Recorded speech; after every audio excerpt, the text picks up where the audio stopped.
Hello everybody, welcome back to more Pokemon Violet, and we're taking classes. It's in the title of the video. We're doing math class today. Every single video for a little while is gonna be one of each of these, so 1, 2, 3, 4, 5, 6 of them. So just we've never done them before, so kind of want to see.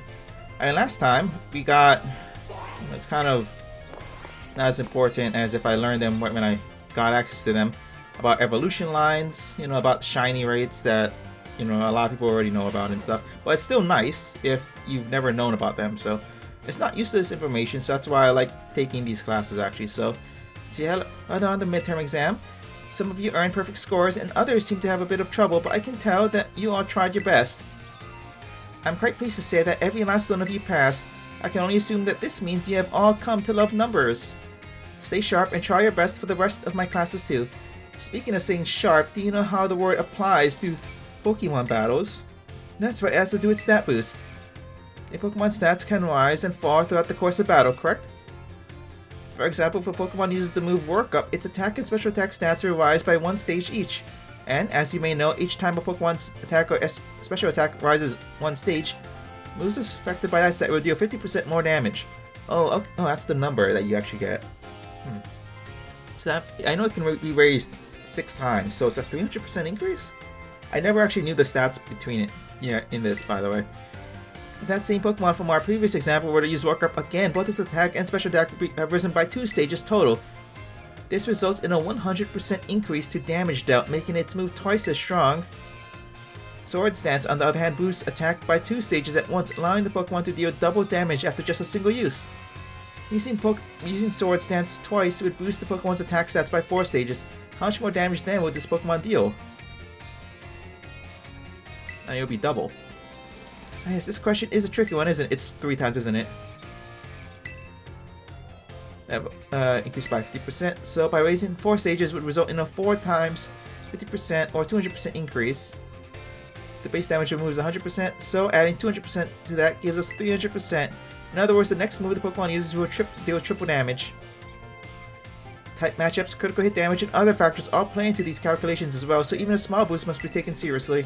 By the way, if a stat simply rose, that means it was gone up by 1 stage. If it rose sharply, that's 2 stages, and if it rose drastically, that's 3 stages. Just so you know, the X attack and X special attack item, which can only be used in battle, can be used to sharply boost those respective stats. Is that the bell? I suppose it's all for now. What a shame. So be sure to review what you learned in order to stay sharp. I'll see you again on next class. Oh, I didn't really know that's how, it's good. I mean, it's the reason why I take these classes.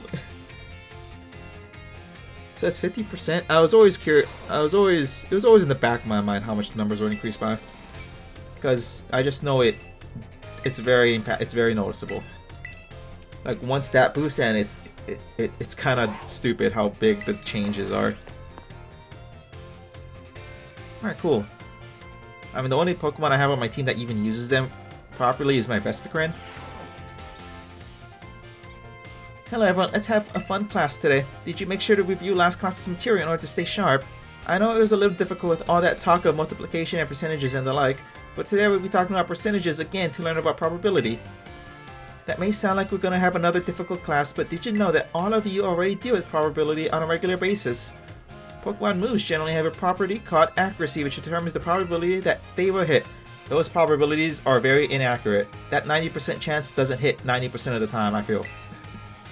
So accuracy of tackle is 100 or 100%, so if you were to use tackle 100 times, you could expect it to hit all 100 times. The move Hypnosis, which puts opponents to sleep, has an accuracy of 60 or 60%. That means you could expect it to hit 60 times in 100 uses. To put that another way, out of 100 uses, you could expect it to miss 40 times. Many of the truly powerful moves often tend to have lower accuracy, so when you're deciding whether to go slower and steadier with moves that are sure to hit, or hard and fast and stronger but less accurate moves, you're already studying probability. Let me see here, perhaps Surf and Hydro Pump will be a good example for this discussion. Surf has a power of 90, its accuracy is 100, meaning you can expect it to hit every time. Hydro Pump's accuracy is only 80, but when it hits, its power is 110. Wait, is that weaker? It is, right? Huh. So between Surf and Hydro Pump, which move would you want to use yourselves?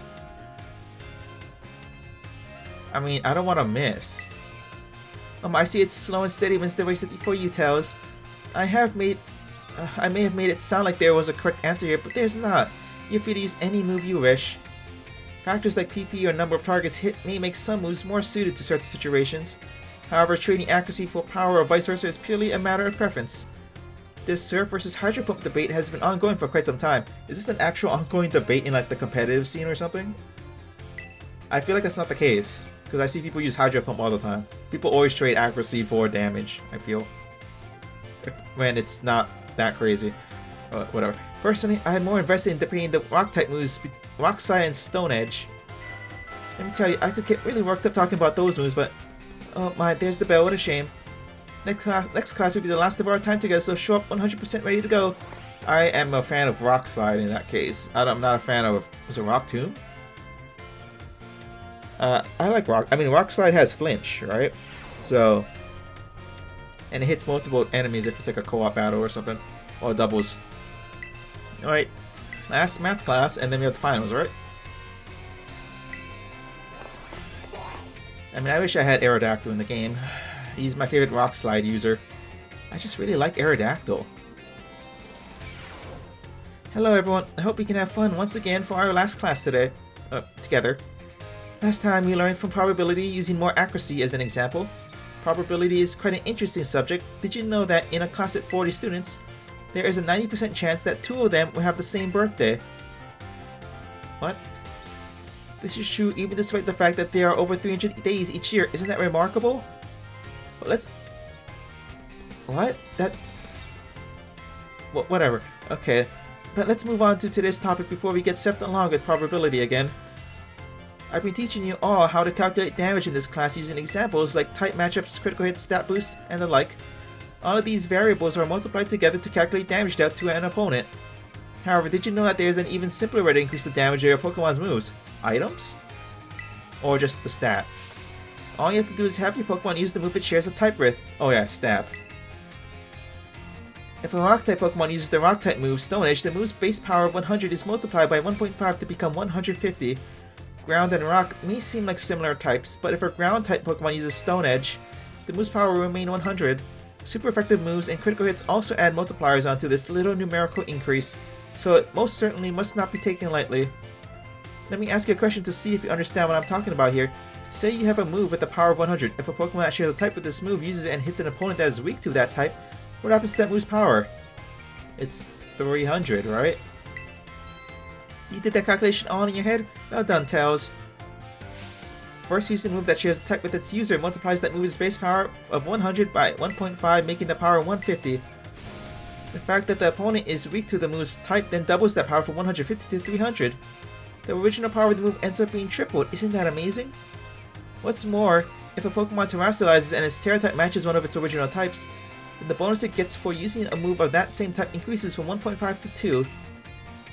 Of course, being able to use a lot of moves with different types is great as well. That's one way you can surprise your opponent. In the end, your own innate characteristics are what will really let you shine the most. Bear in mind that this is true for both humans and Pokemon. It sure would make me happy if you could take those words to heart, but I suppose I should really have shared this basic advice right from our first lesson. My apologies. And just like that, class is over. The last of our time together flew by in the blink of an eye. It was so much fun to be able to teach all of you eager students about numbers. Next class will be our fun final exam. Be sure to review the material well in preparation. Oh man, that's a... I mean, I think I knew all that, right? Outside of whatever that weird mumbo jumbo about class, same birthday thing. Alright, final exam. Oh, actually no, I say I knew that, but I didn't know about the stat raise. That's what I didn't know. I didn't know it was 50%. It makes sense when I see how stupidly strong a Pokemon gets when they get their stats raised once.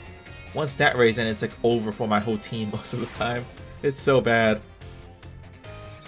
Wait, we didn't get to talk about how the changes of class decreases, damage or stat decreases are like, did we? I kind of want to know what that is, because it's not 50, right? Is it? I don't know. Alright everyone, it's time to begin our final exam.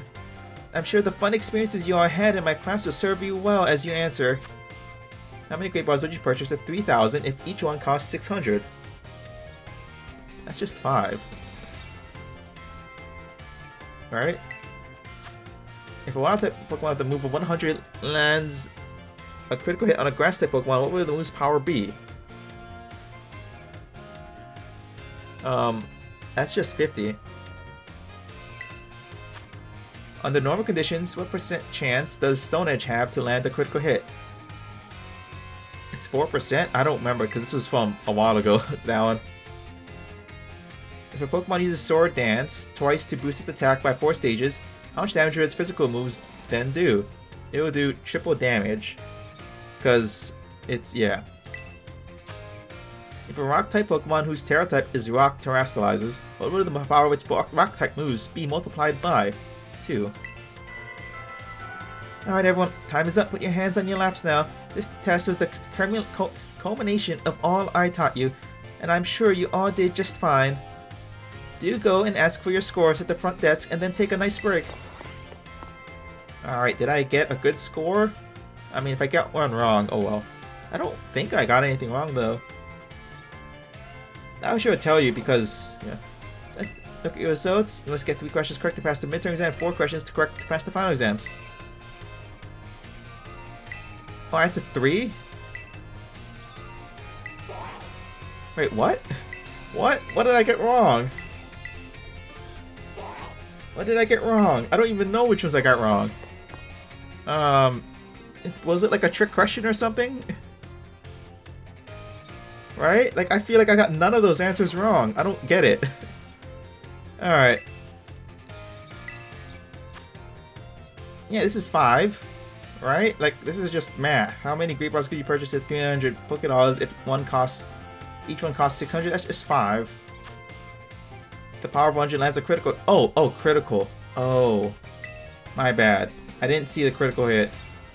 Under normal conditions, what's the percent chance of Stone Edge does Stone Edge have to land a critical hit? 4%. If a Pokemon uses Swords Dance twice to boost its attack by 4 stages, how much damage does physical moves then do? I mean, it's not double damage, it's triple damage, right? Because 4 stages is 200% increased damage, so it does triple damage. If a Rock-type move whose Terra-type is Rock terastallizes, what would the power of its Rock-type moves be multiplied by? I mean, it's 2. Wait, this is the same. What question am I gonna have wrong? Right? I mean, I understand the water grass one, but what was the one question that I don't have correct? Is the crit chance? Yeah, this is 4, right? Oh wait, does the crit? Crit is double, right? I don't remember. I'm pretty sure crit is double. Crit is double damage.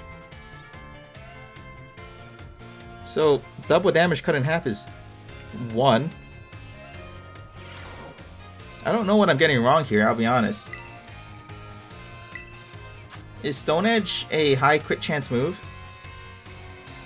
Because I don't know. Purchase at 5. This is 5.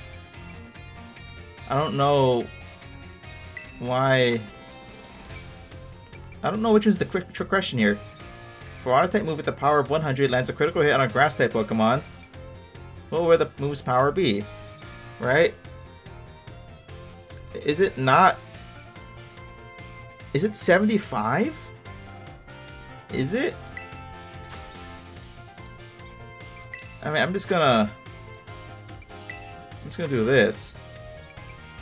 The Rock type move is Terra type is Rock terastallizes.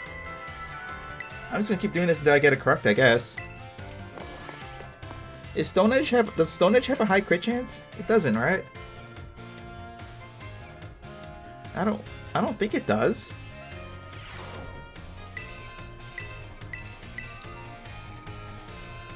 Oh, okay, it is, huh? So it crits. So the crit damage is after the damage reduction. Oh man, that sucks. That sucks. Okay. I don't think we got told the order of operations for that, did we? Whatever. Okay, let's talk to Miss Time. Oh my, Phineas and Tails. Please forgive me if this is an odd question. Or are you perhaps watching me from afar just now? Yes, I suppose you wouldn't have been doing something like that. I'm sorry. You see, oh, how should I put this? Recently there have been times when I feel as if I'm being watched. Not by a Pokemon, mind you, but by a person. I thought it might be a ghost, so I tried asking my sister for help. She said it most likely isn't one. She's good at ghost type Pokemon, you know. Oh, is she the rapper? Perhaps one of my students is quietly watching me, waiting for a chance to ask me a question. Goodness, if that wasn't an intense gaze I felt. If you notice someone with the sort of fire in their eyes, come tell me, won't you? If they're too shy to come ask me themselves, then I'll go to them. I mean, you're in the school grounds, right? So, I don't think there'll be anything bad happening here. Is there a student just like very noticeably just staring here?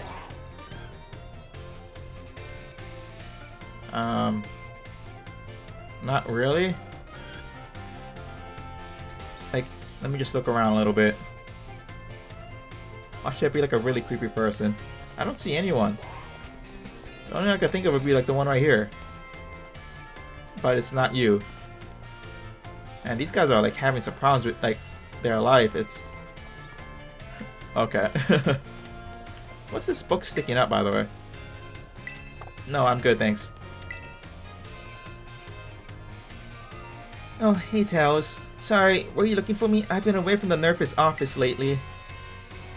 Did you need something from me? Are you a Pokemon hurt? Just a sec. Here you go, a little first aid. You must really be having an adventure out there, judging from those scrapes and cuts. Oh yeah, I guess it's pretty unusual for me to be out of the Nerf's office like this. Well, I'm actually doing a bit of studying. Thought I'd try my best at the health teacher certification exam one more time. Just so you know, it's totally not because I'm inspired by a certain somebody working hard at their treasure hunt, okay?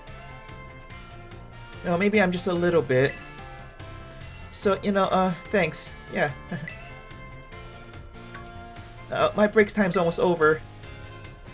I know you'll be cheering me on, Tails. Yeah, you can do it. I don't know if, yeah, she'll eventually become someone that we fight in that cup thingamajig that we're doing. Let's talk to Dr. Clavel. And then that'll be it for this one. And then next is... I have to check. Hello, Dr. Clavel. Thank you for the visit, Master Tails. A good friend of mine has been telling me of your recent exploits. I'll leave their identity to your imagination, but now, lest I forget, there's another matter I would very much like your opinion on. Do you know what manner of gentleman's hairstyle is considered cool, as it were, among the youth these days? Oh, Pompadours, you say? I suspected as much. Though I don't seem to recall many of the Academy's male students sporting such a style. Could it be, then, that the Pompadour has already had its day in the sun? Perhaps I ought to consider a change of wig. That is just it. Never mind. Thank you for your insight, Master Tails. It was most enlightening. A giant Pompadours, man. Oh god, okay. Let's go to the entrance. Let's see what classes we have left. Man, I'm gonna be stuck in this academy for a while, I feel. I'm okay with that. I mean, these classes are at least helpful. Let's see, what's the next classes? History, then languages, battle studies, art, home ec. So I guess history is about terrestrializing, I guess? Probably, right? Languages, I'm assuming is, well, the language, I don't know. Currencies and maybe other things, I don't know. Battle studies is how battles work. Maybe this would actually be really good. Art, I have no clue. And home ec is sandwiches, I'm assuming. Which is kind of cool, actually. What's this thing, actually? What is this? Oh, this lets me teleport places, too. Oh, I didn't know that. Well, that's good to know, I guess. Well, that's gonna do it for this video, then. Until next time, I'll see you all later for more classes. Bye!